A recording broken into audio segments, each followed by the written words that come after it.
Skid Row has been a sort of ground zero for homelessness in Los Angeles for decades, and today crews began dismantling some of the encampments there as police stood guard. Eyewitness News reporter Carlos Grande is live in our newsroom with the story. Carlos? Well, we've seen cleanups of homeless encampments all over Southern California. Today, crews went to downtown Los Angeles in Skid Row and took down several units, and not everyone was happy about it. From the air, you could see the cleanup trucks grabbing the tent and tearing it apart.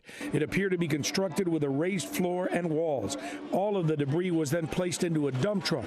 That brought an angry reaction from people on the street. Just so you guys can still move us, and you still did that. Stephanie Arnold Williams says this is where she lived.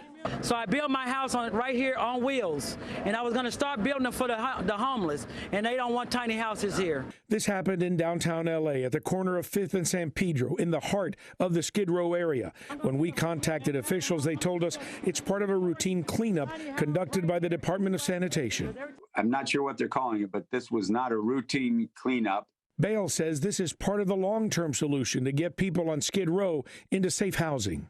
We have to end Skid Row as we know it and not allow people to suffer and die on the streets. This man says he was injured during the cleanup. I had my knife sitting on my lap, and the police officer snatched the knife off my lap and cut my finger. No one from the cleanup crew would comment, and police wouldn't comment either, except to say they were here to protect the cleanup crews. Bales doesn't understand why some groups are fighting to allow people to live on the streets. And people are saying, hey, they should be able to keep their tent because they should be able to camp in L.A. like everybody else. Well, no, not everybody in L.A. can go camping anywhere they want to go. You need to move inside where you'll be safe and where the street drugs and the violence will not continue affecting you. And we contacted the mayor's office to comment about today's cleanup, but so far, no one has gotten back to us.